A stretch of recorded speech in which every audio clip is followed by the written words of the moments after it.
Good evening, I'm Dennis Ward. Welcome to a special Canada Day edition of APTN National News.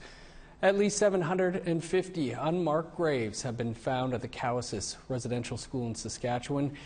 The discovery came soon after radar searches were conducted on the grounds earlier last month. APTN's Priscilla Wolf has the story. We started our radar penetrating research on June the 2nd, 21. As of yesterday, we have hit 751 unmarked graves. Cowessess First Nation Chief Cadmus DeLorme says the graves belong to children connected to the Merivale Indian Residential School that operated in the community from 1899 to 1997. This is not a mass grave site. These are unmarked graves. The graveyard was run by the church until 1970, until it became a community cemetery taken over by the First Nation. Chief DeLorme says they plan to search and put names or at least headstones for each unmarked grave. We didn't remove these headstones. Removing headstones is a crime in this country. And we are treating this like a crime scene at the moment. And we will know more as we continue our research. He adds that our oral stories included stories of unmarked graves at the residential school site. Over the past years, the oral stories of our elders, of our survivors, and friends of our survivors have told us stories that knew these burials were here.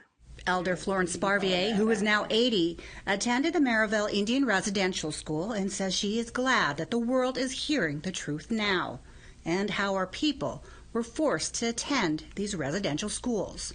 I'm 80 years old and I went to boarding school down there. I was taken by my parents to go. At that time, if the parents didn't want to allow their children to go to boarding school, one of them had to go to jail. Sparvier says the residential schools stripped us of our Indigenous identity and made us feel ashamed of our culture and language. When we became assimilated, they made us think different and feel different.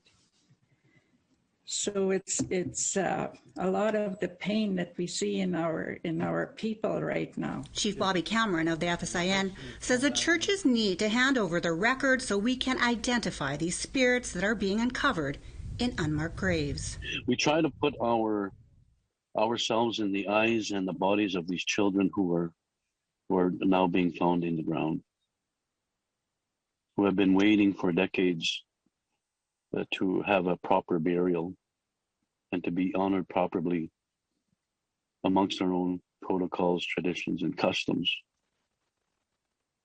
And a small First Nations voice said, "They found us. They found us." Priscilla Wolf, APTN National News, Saskatoon. The devastating discovery of 215 graves near the former residential school in British Columbia has broken hearts across Turtle Island. APTN's Tina House has been covering that story since it developed. A warning, this may be difficult for some of our viewers to hear. The Kamloops Indian Residential School was first established in 1890, and thousands of kids from across BC were sent here. For years, former students told horrific stories about this residential school. Stories of sexual and physical abuse from nuns, priests, and workers, and even stories about how kids just completely disappeared. Now, with the 215 kids that were discovered in a mass unmarked grave, the memorial outside the school is growing by the minute. Rose Miller is almost 80 years old now, and she's a former student here along with many of her other family members. My dad, Henry, my brother Bobby, my Uncle John, my Uncle Louis, my cousins and aunts, and myself right here. It's been just about 73 years since Rose Miller first walked through those doors as a 7-year-old little girl from Canham Lake, BC in 1949. She says she, along with her 2 brothers, were forcibly removed from their home, and she says it was just the beginning of a total nightmare. It was awful because the food that they fed us for breakfast was lumpy, uncooked mush with sour milk lots of times. The food truck used to come in at 5 in the morning. We could smell all that bread, and we couldn't have bread half the time, and we were so hungry. They'd give us boxes of apples from the apple orchard down here, and a lot of times they're all rotten, and we're so hungry we got to scrape out the rotten part of the apple and eat it. At 8 years old, Rose says she'd had enough and ran away along the riverbank as far as she could. I stole some paper in an envelope so I could mail a letter to my dad to come and get us. And then we got caught, so they took all of us girls who used to play down here by the river here, and they took everybody into the dorm and they made us strip down to our panties. There was 3 of us. Well, we called it blueberries, that's all they gave us. So then they had a great big strap. It must have been about a 1/4 inch or a 1/2 inch. And I just remember the nun pulling up her sleeves like this and jumping and hitting us on the back about 10 times with that strap.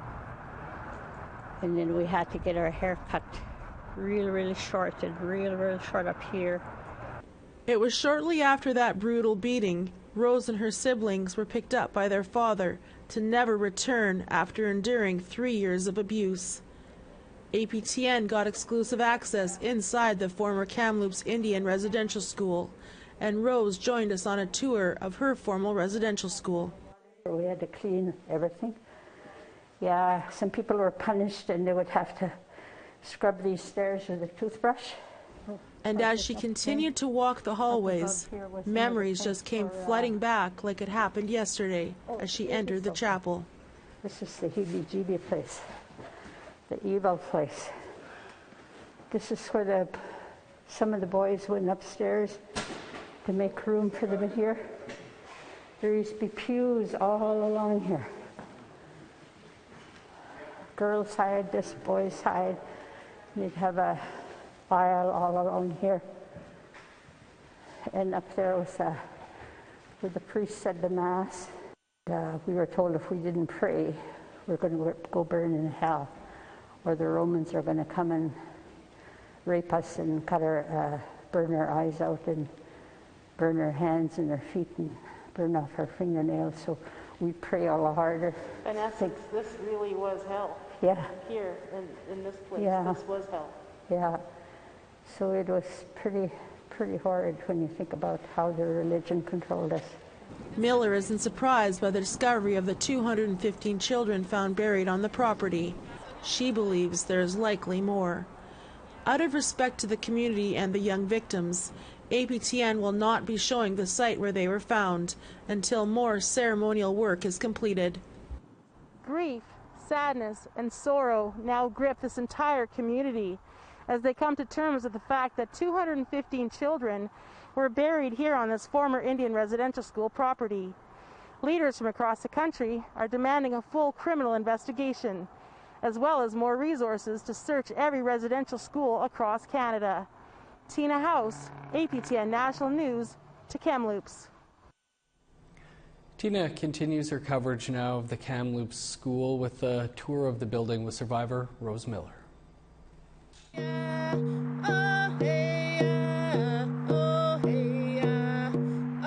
Cookbee Roseanne Casimir drummed an honor song exclusively for APTN National News in front of the former Kamloops Indian Residential School, a place where so many faced severe abuse for years.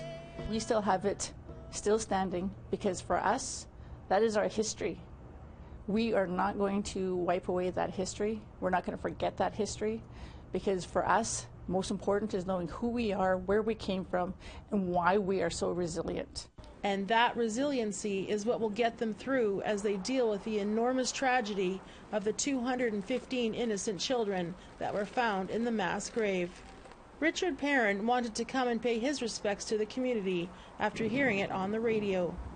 We had been in Germany just before COVID, a year ago, October or something. We went to Dachau, And I got that same empty kind of feeling when knowing what happened here. APTN was also given exclusive access to tour the former school. Rose Miller, a former student, says it's not easy to be back here. Rose, how does it feel to be walking these halls all these years later? Oh, gives you the heebie-jeebies for sure. So many memories, and we're so small, trying to look out these windows to see, and hoping maybe our parents will come. Little kids used to be crying in the dorms all the time. Would it be at these windows here that you would wait and watch for your parents? Yeah, in our bedroom too, if we could even get near the window. Rose later remembered something else about her time at the school while we were in the chapel. And where that black SUV is, right in there was the laundry room. And that's where the incinerator is, where they were burning stuff, and we weren't allowed near there. And it smelled horrible. Cookbee Roseanne Casimir says there is still a lot of work to do in getting to the truth. We know that through a lot of the stories from our ancestors and that have attended the residential school, that there's a lot of unanswered questions. Te Kamloops Secwepemc First Nation is meeting with their community members this week to reveal more details about the shocking discovery here on the former residential school land. Tina House, APTN National News, Te Kamloops. Time now for a quick break, and then we'll share more stories of survival. Stay with us.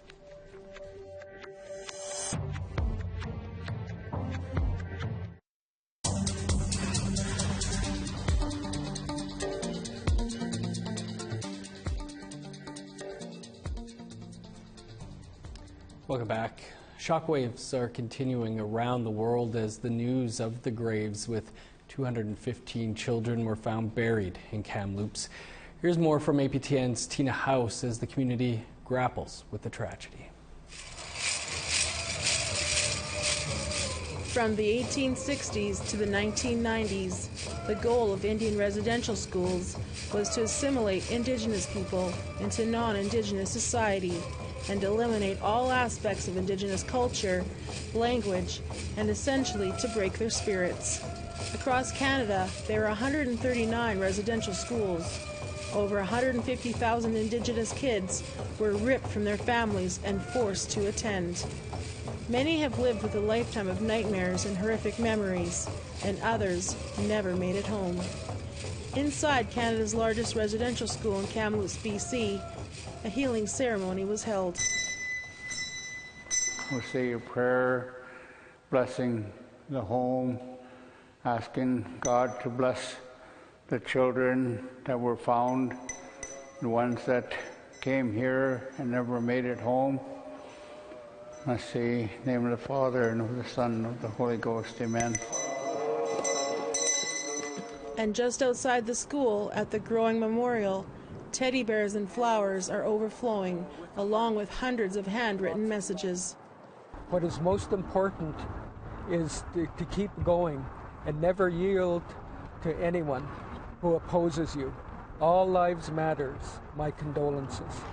Manny Jules is a former chief of the Kamloops Indian Band and one of the survivors who attended the Kamloops Indian Residential School as a day scholar. A lot of those hurts and pains have to be put behind us. But at the same time, we can never forget them. It would have been thousands of children coming through here, generations of kids that went on to become great-grandparents and great-great-grandparents. So it'd be easily in excess of 10,000. But that's one of the forensic work that we want to undertake, is how many attended school here, how many were impacted by it. With much of the school records either destroyed or heavily redacted, we may never know the full scale of the impact of the Indian residential schools in Canada. It takes time to forgive, and it takes time to heal from what's happening here. For survivor Rose Miller, who was severely abused while attending here, she found a way to heal her trauma and later on in life help other kids. In 1972 until 1979, Rose Miller came back to the Kamloops Indian Residential School, but this time as a nurse. And I got them all the glasses that were up to date, and then I got a lot of them their dental work done and different surgeries. And we had RCMP days here where they'd get to know the RCMP. They used to have a pool here. Things started changing. I got their clothes where they didn't have to all wear the same kind of clothes, different kind of shoes, so many things. They were allowed into town once a week, and a lot of them played ball here, and we played ball with them. We did a lot of things, the child workers and I, to try and change the whole system. And Tina House, APTN National News, to Kamloops. In honor of the many residential school survivors and their strong will to come forward, Tina House put together a series called Stories of Survival. Here's the story of Louisa Celesta.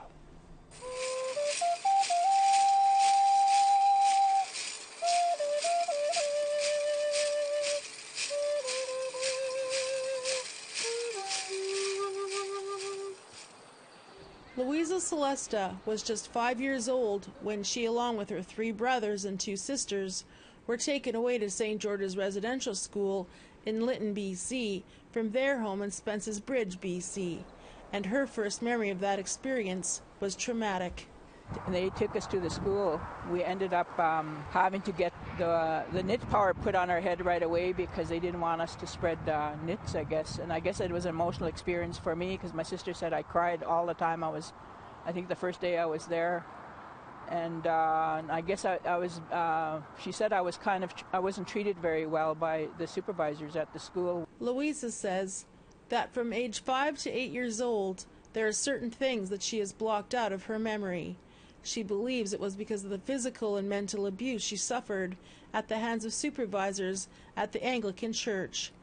I remember sometimes the teacher would hit us on the head with the yardstick, and she hit me on the head the one time, and I wouldn't stop crying. She says the loneliness was the worst part, and after all these years, the abuse she suffered is still affecting her. I miss so much of my community. I don't have no connection to my community, and I had very little connection with my family. During my teenage life, I ended up in foster care for 4 years after the residential school. I ended up in 4 foster homes. That was the most difficult times in my life.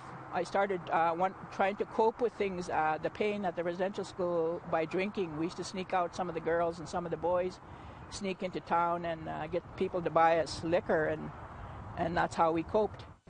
Despite everything, Louisa graduated university in 1994 with a joint degree of sociology anthropology and has been sober for 40 years.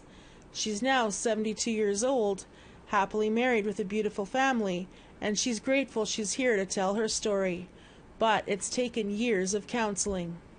Today, she, along with her husband, daughter, and granddaughter, are at the former Kamloops Indian Residential School to come and pay their respects to the 215 children found buried here, and she's thankful that she survived.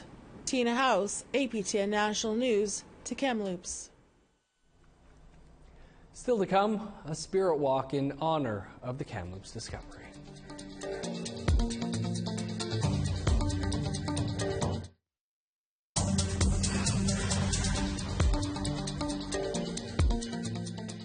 Welcome back. As cultural ceremonies continued at the Kamloops site, one group decided to honor the children with a spirit walk. Here again is Tina House.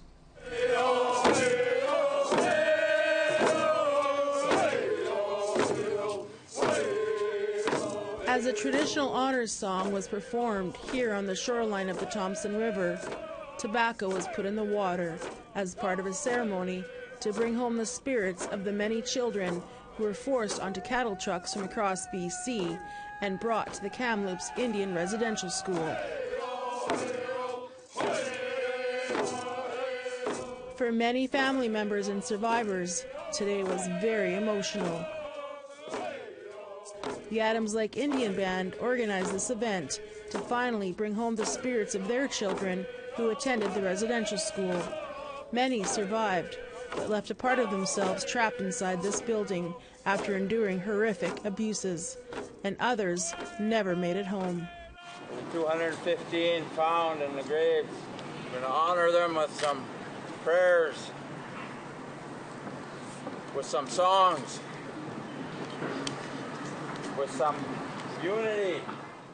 Countless stories have emerged of former students who would run away through this field to get away from the school and end up here at the Red Bridge, but they didn't know which way was home. They would eventually be caught and brought back to the school and severely punished. A walk was organized to bring those spirits home, and it began on the Red Bridge with close to 400 descendants, survivors, supporters, and leaders. We met Leonard Ignace along the walk. My three sisters went to the residential school here, and they all passed away because of the abuse they suffered in there. It wasn't a good story.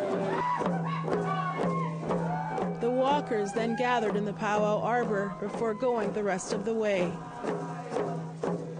The discovery of the 215 graves of children as young as 3 years old was heavy on everyone's minds, knowing that just steps away, they laid there in unmarked graves until now, confirming what survivors have been saying for years. Some carried this for 80 years, 70, 60, 50, 40 years. They carried these memories.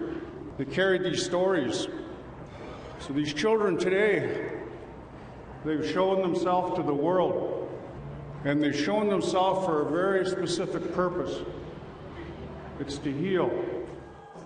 Cookbee Roseanne Casimir, chief of the Kamloops Tissaquepum, says her community will continue to offer full support to all the nations that want to conduct ceremonies for the children found so far.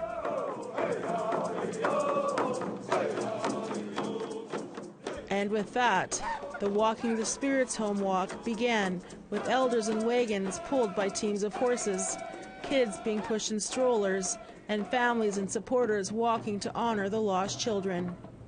We caught up with Leonard Ignace again as the walkers were leaving the school grounds. What are your thoughts when you see that building? Trauma, abuse, physical, mental, sexual. And I just want to flaming arrow. It's just an eyesore for all the victims of what happened. Every time they drive by, I imagine they're just bringing back memories of what happened to them. The walk lasted 3 days and ended 65 kilometers away on the Adams Lake Indian Band traditional territory, with drummers lined up welcoming the spirits of the children home, finally. Tina House, APTN National News, to Kamloops. That's all the time we have for this special Canada Day edition of APTN National News. Our thoughts today are with survivors and their families. I'm Dennis Ward. Thanks for being with us today. Take care and good night.